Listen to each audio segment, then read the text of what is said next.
What's going on? My name is Marcus Whitley, and this is Good Behavior. Now, you can find me on all social media platforms at I am Marcus Whitley, or find any of my books, Both Sides of the Street, Choices and Consequences, Greatness Under Pressure, or Battling Demons, all on Amazon. On today's episode, we're going to talk about the different type of business entities for those who are interested in starting their own business but don't know how to start. Now, in simplest terms, a business entity is an organization created by an individual or individuals to conduct business, engage in a trade, or partake in similar activities. Now, there's different type of business entities that we're going to get into today.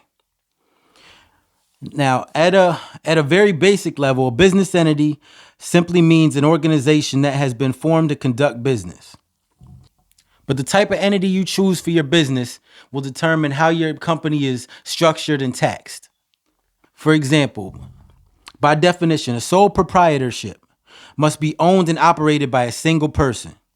If your business entity type is a partnership, on the other hand, this means there are two or more owners. So if you're working with somebody, that's what you're going to choose. You're not going to choose a sole proprietorship. So one of the reasons that I want to do this episode today and talk about this is because anytime that I hear somebody talk about they want to start a business, all you hear is somebody talk about an LLC. Like that's the most common one that people always run to, but they don't understand what that actually is and that entails. And they don't know that there are other types of entities. So the first one that we're going to get into is a sole proprietorship.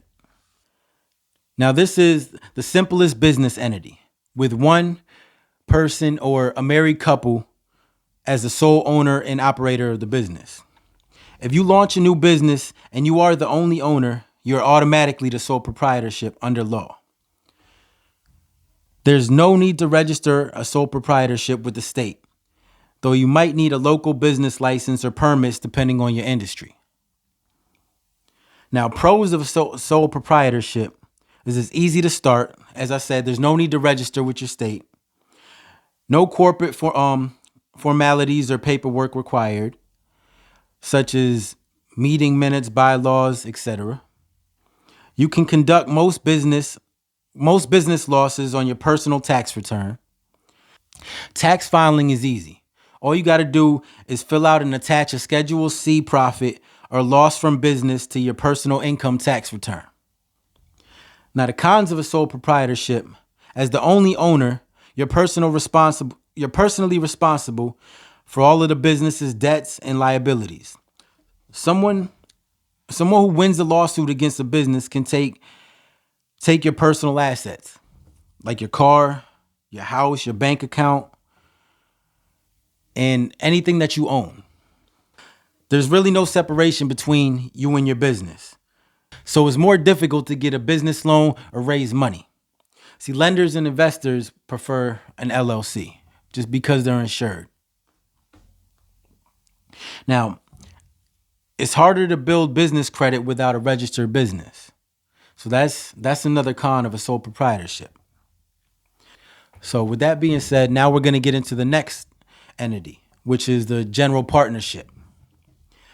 Now, this is very similar to the sole proprietorship, but it's when you're working with someone else. There were two or more kind of partnerships. There's general partnerships and limited partnerships. Now, in a general partnership, all partners actively manage the business and share in the profits and losses. The pros of a general partnership: it's easy to start. As a sole proprietorship, you don't have to register with the state.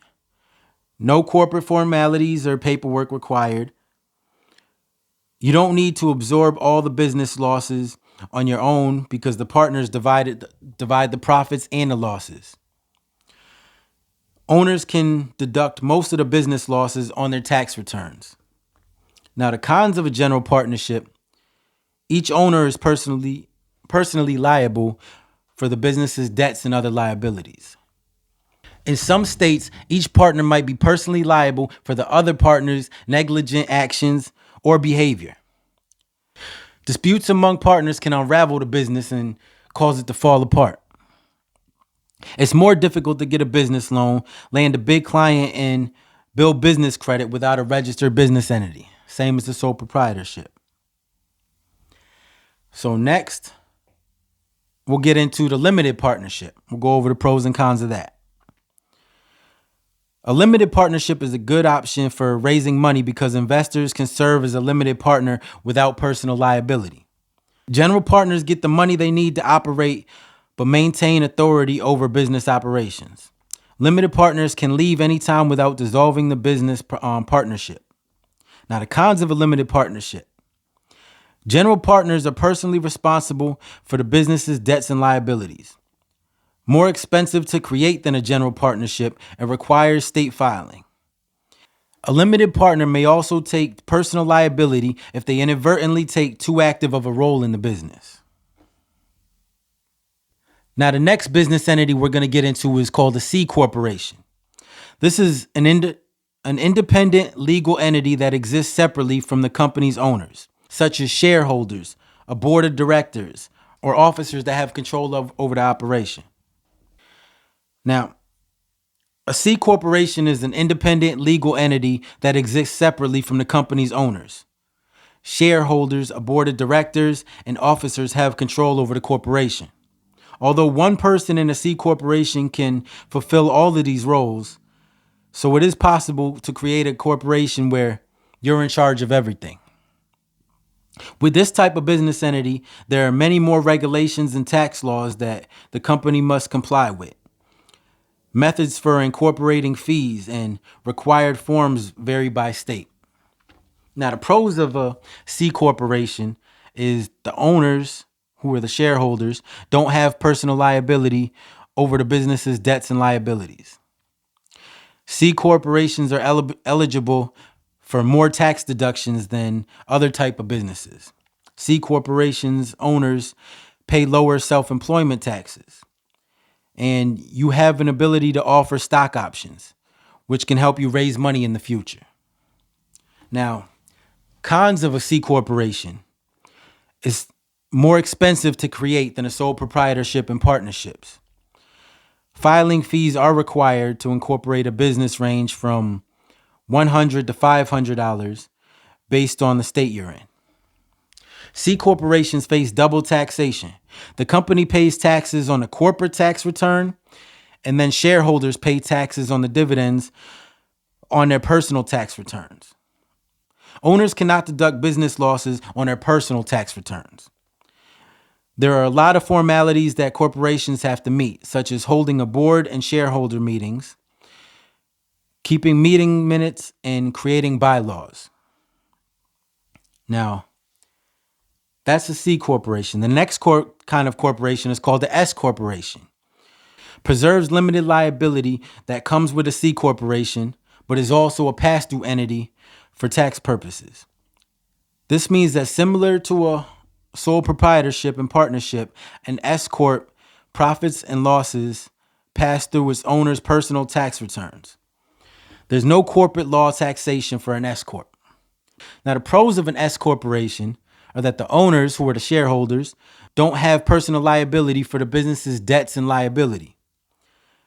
No corporate taxation and no double taxation. An S corp is a pass-through entity, so the government taxes it like a sole proprietorship or a partnership. Now, the cons of an S corporation. Like a C corporation, S corporations are more expensive to create than both sole proprietorships and partnerships, and it requires registration with your state. There are more issues with registering stocks with S corps than C corps. You still need to comply with corporate formalities, creating bylaws, and holding board and shareholder meetings. Now, the next one we're going to get into is the LLC, which is the most popular one. So if you don't know what this is, an LLC, a limited liability company, takes positive features from each of the other business entities. Like corporations, LLCs offer limited liability protections, but LLCs also have less paperwork and ongoing requirements. And in that sense, they are more like sole proprietorships and partnerships. So the pros of an LLC are that owners don't have to pay personal liability for the business's debts and liabilities. You can choose whether you want your LLC to be taxed as a partnership or as a corporation. Not many corporate formalities compared to an S corporation or a C corporation.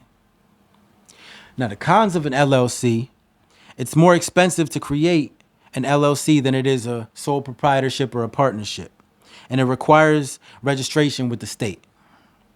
LLCs are popular among small business owners, including freelancers, because they combine the best of many worlds: the ease of a sole proprietorship and partnership with the legal protections of a corporation. Now, when you decide what type of business it is that you want to start, you'll be able to dive deeper into the pros and cons. Hopefully, this was able to help you learn a little bit more about what a business entity is and help you along the way with your business. Now, my name is Marcus Whitley, and this is Good Behavior. You can find me on all social media at I am Marcus Whitley. So until the next episode.